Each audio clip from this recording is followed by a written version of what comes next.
Let me adjust the camera a little bit. I'm always reaching for the camera.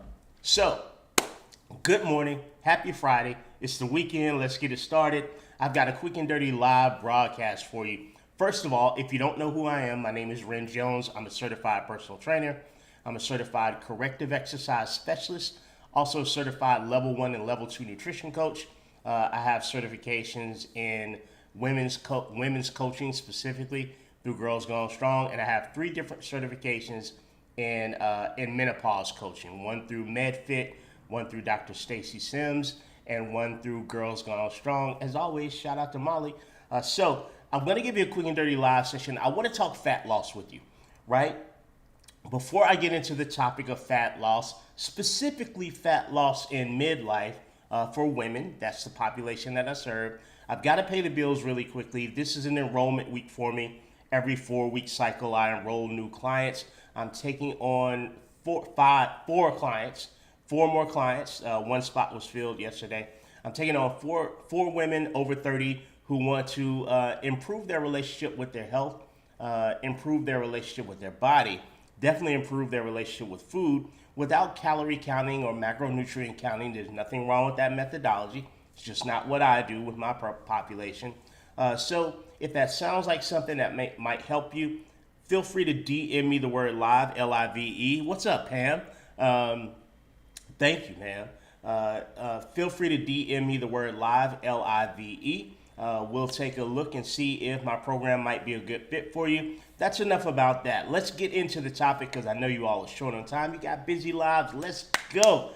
So when it comes to fat loss, if you followed me for a while, you know this is something that I rarely talk about on the internet. It's not something that's a part of what I communicate to people on a consistent basis.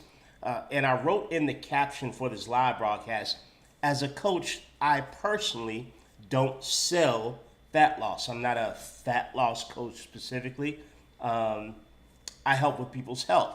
Now, to understand that, you have to understand my background. I'm in this business because I lost my brother to a massive heart attack. He died at age 50. I lost my sister to lifestyle-related issues. She died at age 50. I lost my mother, long-term complication from a stroke, and my baby sister. I lost my baby sister in 2020.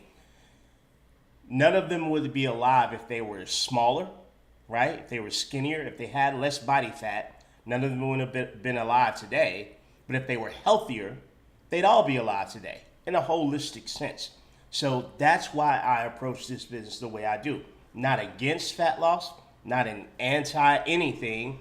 I respect the autonomy and the agency of the human that's in front of me. I don't have the right to tell people that you shouldn't be trying to lose fat. Like, I don't live in that body. I also don't have the right to tell people you need to lose weight. I don't live in that body. And health doesn't always directly correlate to the size of a body. We're all size different. We're individual snowflakes or fingers. So I want to always put that disclaimer out. By me expressing information about fat loss, it's not me suggesting that you need to do it. By me not constantly suggesting that you need to do it, it doesn't mean that I'm suggesting that you shouldn't do it, because shame on you for being so shallow and aesthetics. Like, that's not my job as a human. My job is to best serve the person who hires me, the human in front of me, and get them to their goal that they decide in the most healthful way that I can possibly do that. So let's dive into this discussion, because I will have people that will come to me for fat loss, and they'll be women in the midlife transition. I'm using coded language for menopause, perimenopause to menopause, which is technically 1 day to postmenopause. And I want to give you ladies some quality information about going about the business of reducing overall body fat.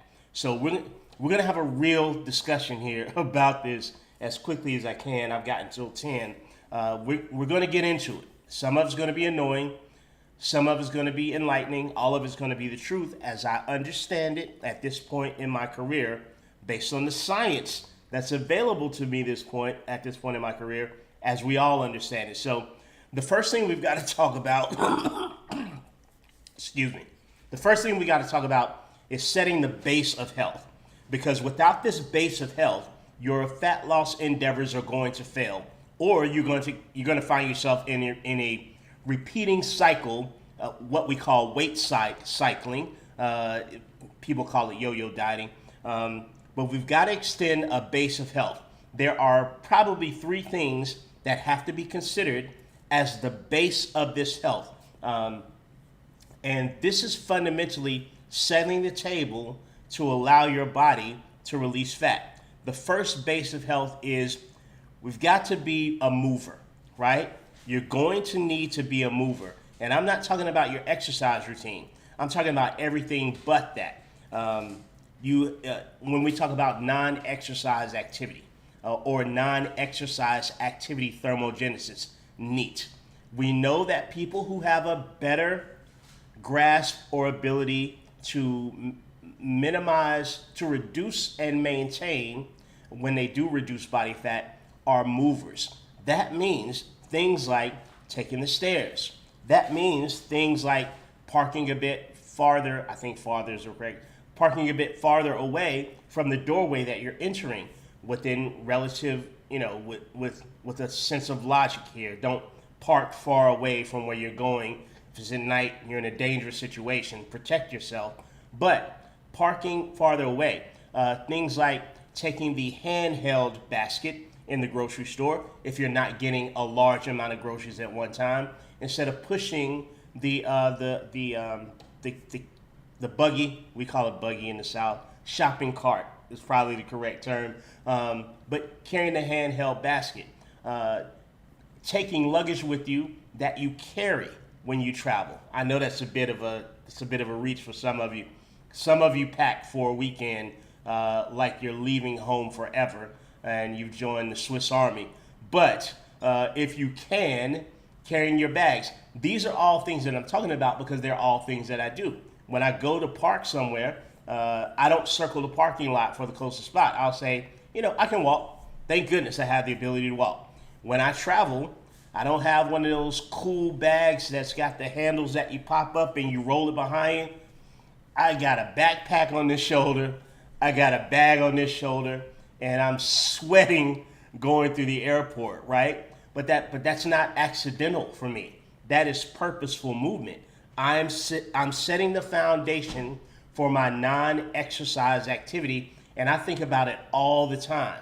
Like daily, I'm thinking, how can I get more movement? I'm at a standing desk right now, right? Instead of a seated desk. I stand and do my work all day, and it's been a big benefit to me. So setting the foundation first of being a mover. You're going to need to be a mover consistently. It's got to be a part of your identity. Like you're moving your identity over from someone who sits on the couch and watches their favorite show. I do too. To someone who sits on the couch, watches their favorite show, but also sets a timer for every 10 minutes to get up, stretch, maybe do a lap around the couch. And I know it sounds like I'm giving you crazy talk right now. You're like, I'm here for fat loss, Randall, talking to me about walking around no couch, right? I know it sounds like crazy talk, but this is the mindset of a person who's laying that initial foundation to allow them a better opportunity to lose body fat and maintain the loss of body fat. That's the first foundation. The second foundation is we've got to do the shadow work, right? And I put a post up at the beginning of every year about this subject, and the post reads something like this: maybe this year, instead of hiring a coach or going on a diet, maybe your health journey this year starts with therapy, right? And I don't mean that to be judgmental. I mean it because oftentimes we carry a lot of emotional baggage, and we punish our physical body because of the emotional baggage that we've not dealt with. And oftentimes we can get so caught up in our physical representation because of things that we have going on in our minds, that we do ourselves more harm than good when we're actually in a solid process that would help us adjust our physicality, if that's your choice. So we've got to have the foundation of being a mover, but we've also got to have the foundation of some self-satisfaction, some grace, the foundation of sort of being all right with ourselves, being okay in our own existence. All too often, we push those challenges off onto our body as if we can change our body physically, then it would solve those internal challenges that so many of us are wrestling with. I count myself in the same space, because you're much more likely to do yourself harm and you're much less likely to sustain any result if that foundation of sort of self-efficacy, self-grace, self-awareness isn't straightened out. That's the second health foundation that we need to have. The third health foundation we need to have a particularly normalized relationship with food, right? If you come into a fat loss process and you already realize that you've got some challenges with how you relate to food for whatever reason, and again, there's no judgment here. This is very common. I believe that most of us have some disordered eating patterns. I believe it's much more common than we like to admit. But if you come into the process with somewhat unregulated, maybe unhealed relationships with food and how you interact with it, the chances of you having a successful fat loss process are minimized. You're going to find yourself in situations where you're tripping yourself as you're running the race. So that's the foundation. You're more than likely going to need those foundational things attached.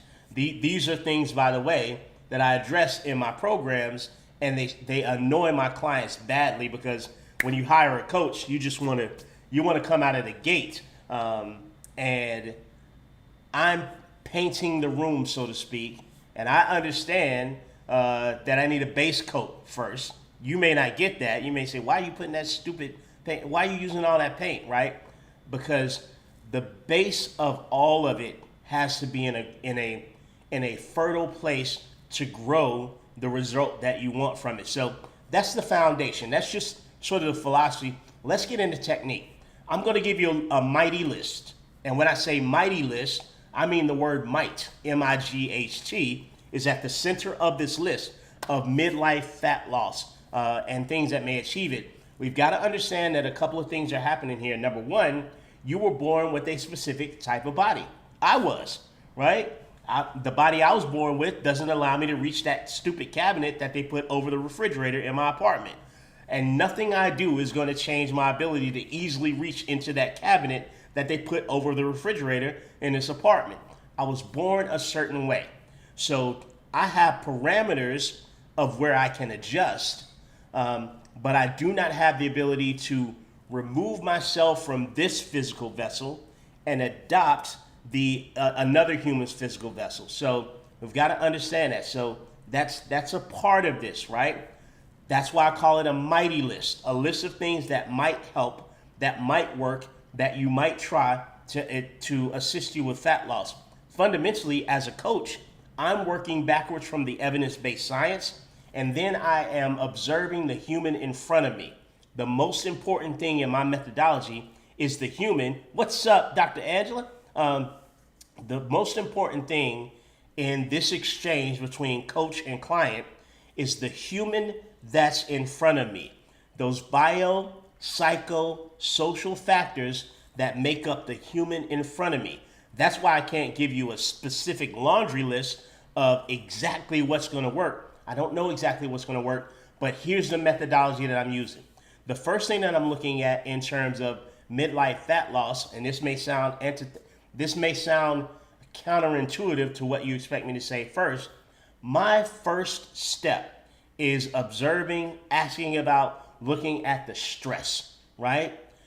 Particularly for women in the midlife transition, that menopause transition, that withdrawal or at least fluctuation of estrogen has a tendency to make you a little bit less stress resilient.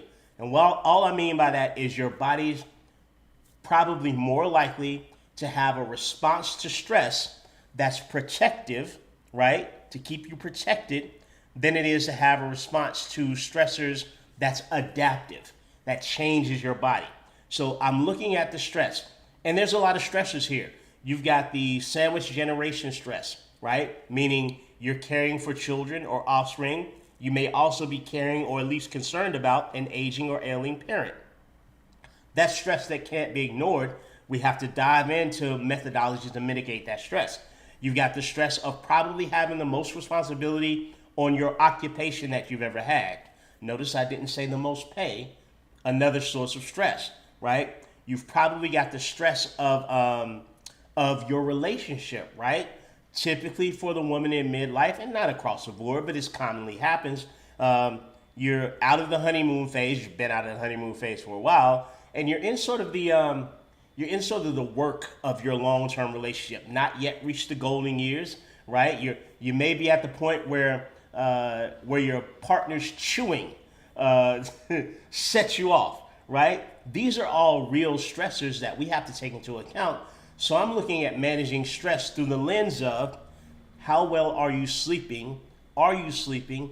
Do we need to solve that issue, right? Sleep, stress, very much tied in. This has to be attenuated.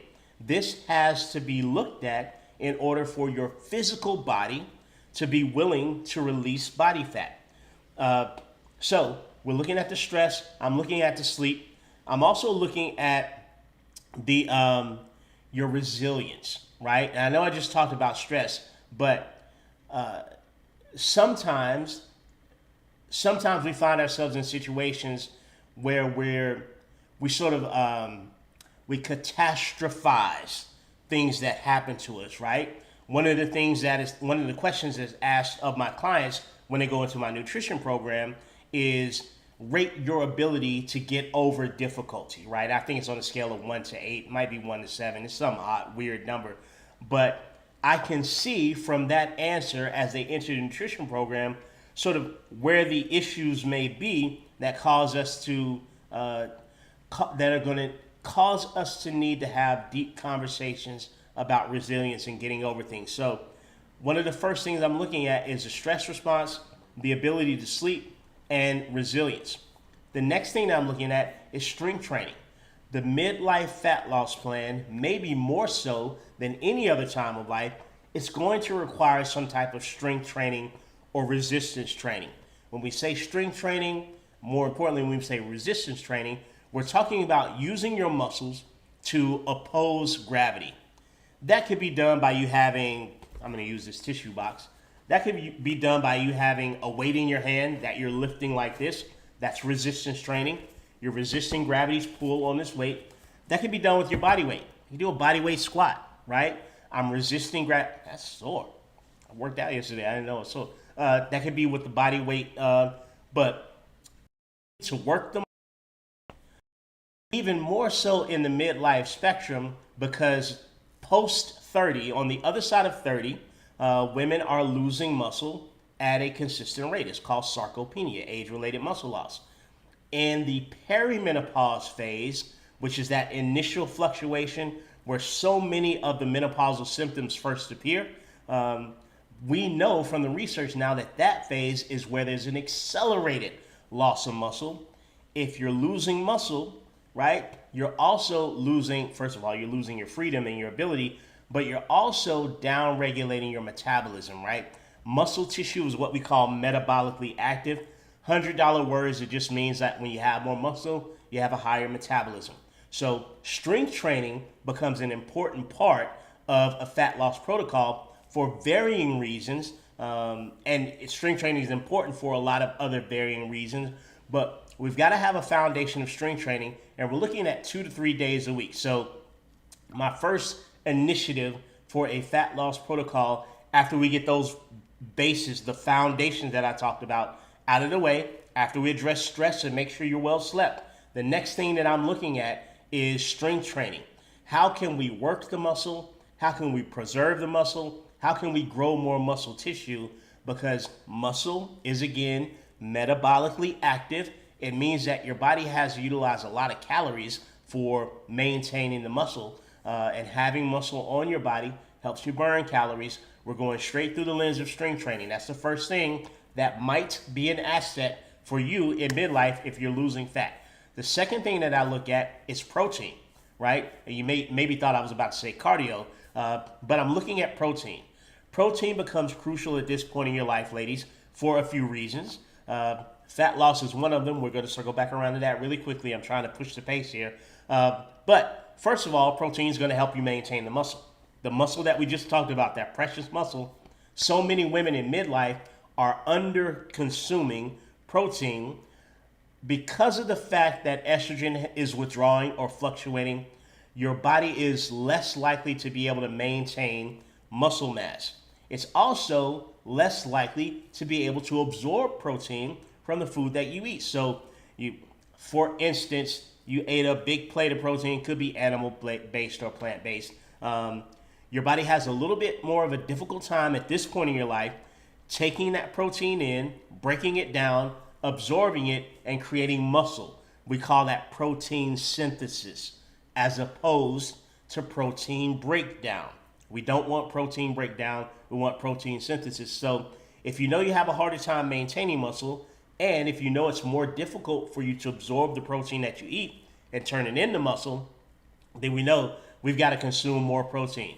So the next step that I'm looking at in that midlife fat loss journey is how can we get more protein in your day? And initially, the amount of protein that I'm going to suggest, it's going to seem ridiculous. It's going to seem like a ridiculous amount of protein.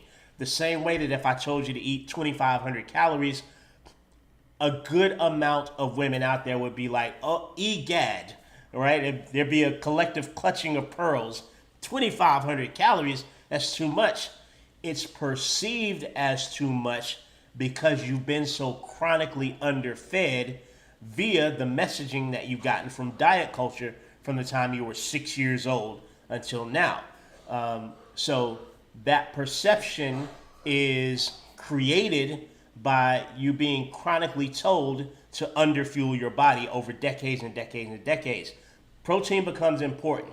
A few important studies that have come out recently, one in particular showed that in what we call normal weight obese women. And when I say normal weight obese, I mean they're in the weight range of what the BMI would say, but body fat percentage is much higher versus lean mass on their body. They have a high percentage of body fat.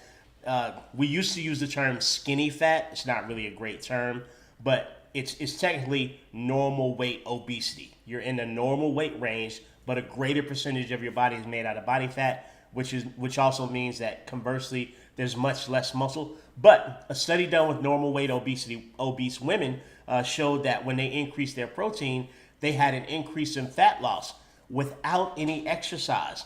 So we know that for women, when women ingest more protein throughout the day, they have a greater tendency to lose body fat, even if there's no activity brought in terms of strength training, exercise, cardio, et cetera, et cetera. So the next thing that's on that mighty list of things that you might try in midlife for fat loss is increasing that protein intake. And feel free to DM me. We can dive into the weeds of how much exactly and et cetera, and why. And I'll be happy to send you a few studies, a few colleagues who are citing studies who are much smarter than the guy that you're watching right now that can really get into the woods of it with you. But that's the next thing that I'm looking at. So let's recap really quickly. We're looking at stress, right? Managing stress. That could be yoga. That could be therapy. That could be a group of people that you get together with and you play poker, ladies, whatever that thing. We're looking at sleep. We're looking at managing stress. We're looking at your all-day activity, the non-exercise activity. We're looking at strength training. We're looking at protein. Those things are on your mighty list. The next thing that I'm looking at is polarizing your cardiovascular conditioning. There's a lot out there right now about zone 2. I'm all for it, but I'm also for having something on the opposite end of zone 2. And this isn't stuff that I created. This is information I was provided with through I have 3 different certifications as a menopause health and fitness coach. So I'm just giving you the short version of the research as it was taught to me. So stick with me, and as always, feel free to come back and watch this later. So we got the protein, and now we're looking at polarizing the cardiovascular conditioning. What do you mean by polarizing, Ren? I mean, a la the political spectrum of the United States, right? We need something way over here and something way over here, and not very much in between. Again, this is due to the withdrawal of estrogen. You may find that sort of the middle of the road, Orange Theory Fitness-ish, F45-ish, sweaty, lift some weights, go over there, lift some weights, go in the corner, lift some weights, now let's dance in the middle. Those types of fun, exhausting exercise sessions may not work as well for you in terms of reducing overall fat loss, because of the fact that it could. There's nothing wrong with cortisol. Let me just say this before I say what I'm about to say. But it could create stressors that predispose your body to holding on to body fat. And we can get a little bit deeper into that in another occasion. But generally speaking, what might work is, on one side, having a high intensity interval training. True high intensity interval training doesn't go for more than 30 minutes. If you work out for an hour, it's not high intensity interval training. You work out for 2 hours, it's not high intensity interval training. It's about 30 minutes-ish. And in the context of high intensity interval training, you are going for peak intensity for no more than about 30 seconds to a minute. And then you have a low intensity interval. And again, that doesn't go more than about 30 minutes. There's no such thing as an hour-long HIIT training. Now, there's hour-long interval training, but it won't be high-intensity interval training. And when you do HIIT, the high-intensity interval, you're trying to work to about 80%, 85% of your maximum heart rate, right? Then you have SIT, sprint interval training, something that I love to give my clients that they hate to do. Sprint interval training doesn't last more than about 20 minutes. And in this case, you're going as hard as you can for about 15 or 20 seconds. And then you have like a minute, minute and a half, 2 minute low interval. And in this case, you're going supra maximal, S-U-P-R-A maximal. And this is 95, 100% of your maximum heart rate, 110 if you can get it. You're going all out for about 20 seconds, as fast as you can go. I like to assign this on a bike. We know some very specific things about SIT training and HIIT training. One thing in particular with SIT, it has a tendency, per the research, to target visceral fat, the abdominal fat behind the abdominal wall, that causes so many of the metabolic health conditions, or could be complicit in so many of the metabolic health conditions that you want to stay away from: diabetes, hypertension, et cetera, et cetera. I don't want to get into the details, but there's a tremendous risk of cardiovascular disease in the midlife spectrum for women. It's the number one killer of women around the world. It's what got my mom. So sprint interval training, high intensity interval training, great for that. On the other end of your cardiovascular spectrum, you are probably wanting to work in sort of a zone 1, zone 2, nice, easy pace. This is your mental cardio. This is your de-stressing cardio. This is an easy-paced run. This is an easy-paced ride on your bike through areas that you love, that are picturesque, get some fresh air. So, again, what might be on your fat loss list is to sort of drop the middle of the road. Sorry, Scam Likely just called me. They need to change their name. What might be on your list for fat loss reduction is staying away from sort of the middle of the road sweaty sesh, right? The sweaty session, which feels good, which you might love, but which your body may not respond as appropriately to it as you'd like for it to. And ditch that for polarizing cardiovascular conditioning. Again, this is information I got straight from my certification through MedFit from Dr. Carla D. And I got straight through my certification from Dr. Stacy Sims, Menopause 2.0. Also from her book, Next Level. Also from pretty much every podcast appearance she appears on. It's sort of a polarization of the cardio. So that's the next thing on your might list. The next thing on your might list is you might want to step away from the calorie deficit. Now, you may be thinking out there, that makes no sense, Ren. We're talking about fat loss. Fat loss comes from a calorie deficit. Why would you? Now it's just stupid. Now I'm logging off, Ren, because I know you're making stuff up. Here's why I suggest that maybe it might be on your list. It's certainly something I work with my clients. You might want to step away from the calorie deficit. Number one, a lot of you have been in a calorie deficit for 20 years straight. You're not supposed to underfuel your body for multiple concurrent decades. That's not how bodies work. At some point, your body needs a break from being underfueled and underfed. That's exhibit A as I'm making my case. The second reason is something called low energy availability. I talked earlier in the live broadcast about how your body may be a little bit less resilient to stress at the point that your sex hormones, namely progesterone, but really specifically estrogen, at the point where they start to fluctuate and or withdraw. And if you're in an underfueled state chronically and you're attempting all of this movement chronically, you're probably chronically going to be in a state of what we call low energy availability, LEA. It's a term that you can look up. You can Google low energy availability. I would say cross-reference it with Dr. Stacy Sims. Just type in Google low energy availability Stacy Sims or low energy availability menopause, right? And see how it correlates. But fundamentally what low energy availability means is you're just not fueled enough for what you're asking your body to do, right? You're asking your body to do more than what you fueled it for. If you filled a quarter of a tank of gas in your car and decided to drive across country, either direction, you're gonna, without filling up again, you're gonna find yourself on the side of the road at some point. It's guaranteed. What we see with low energy availability really does mimic some of the symptoms that we see with the perimenopause to menopause spectrum. But you may notice with low energy availability, a deep hangriness, right? You're hungry and you're pissed a lot of the time. General agitation, right? You may notice sleeplessness. Low energy availability can disrupt your sleep. You're underfueled for what you're asking your body to do every day. You may see minor injuries, soft tissue injuries.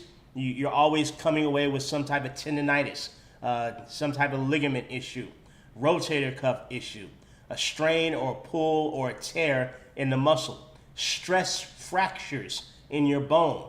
All these things are an indication of low energy availability. Your body's not fueled enough for the activity. It's certainly not fueled enough to recover. So you have to be mindful of that. I know that you've seen on this internet more than one time, a coach will put up a post that says something like this.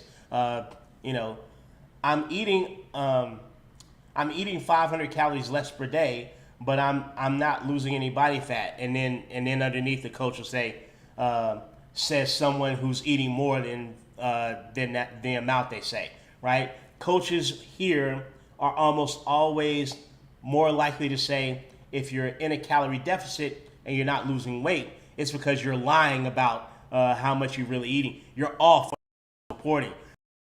Assume that they're eating less than they are. You're not counting the bites and licks and tastes, right?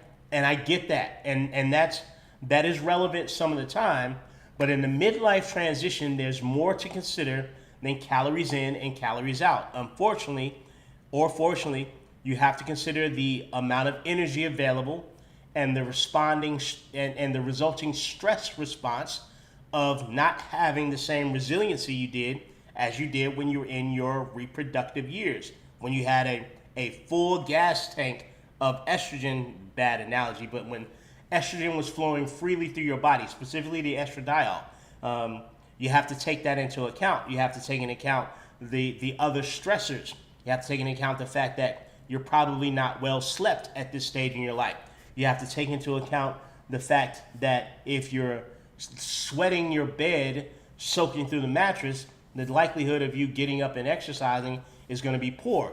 If you're underslept, also, the likelihood of you making great nutritional choices is going to be poor. There is an intersection of many different things happening at this point in your life. So something that might be on your list for fat loss is learning how to fuel your body without overeating instead of chronically feeling like you have to underconsume fuel in an effort to lose body fat. You may find that backfiring, and oftentimes what will happen is you'll double down on what's not working because we all survived the 80s, right? And if it's not working, that means you're not going hard enough, right?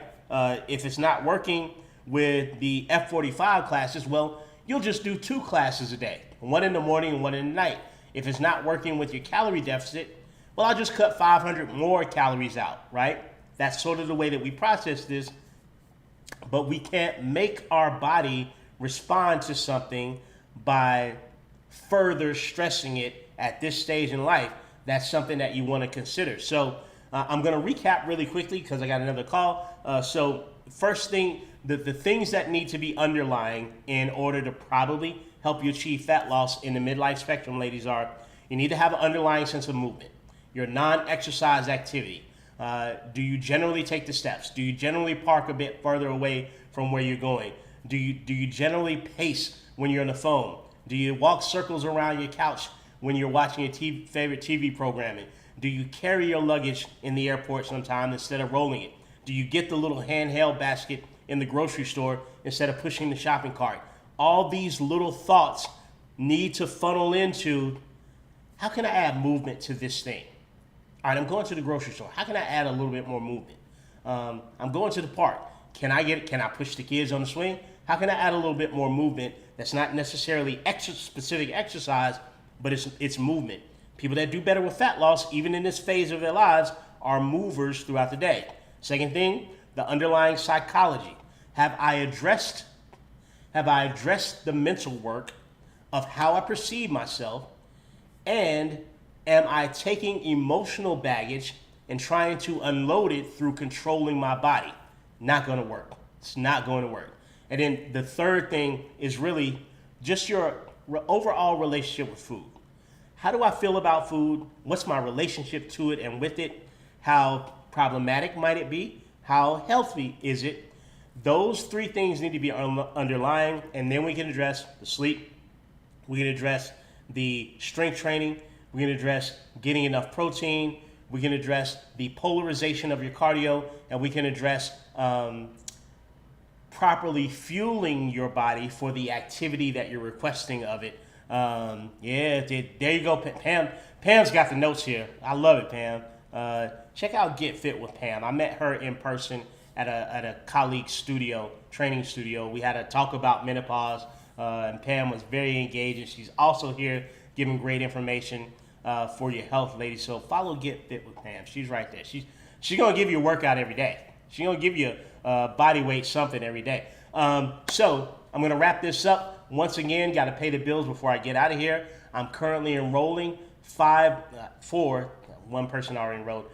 4 women over 30 who want to improve their relationship with food, improve their relationship with their body, and do both of those things without spending hours of their day doing cardio. Also, without counting calories or macronutrients. Nothing wrong with that methodology. It's just not what I do, right? Without counting calories or macronutrients. If that sounds like a program that might help you, my signature 12-week program is open. My signature 15-week program is open. DM me the word live, L-I-V-E. I'll know you saw me here. And we'll have a short chat in the DMs to see if or how my programs might help you. Until next time, thank you, Pam.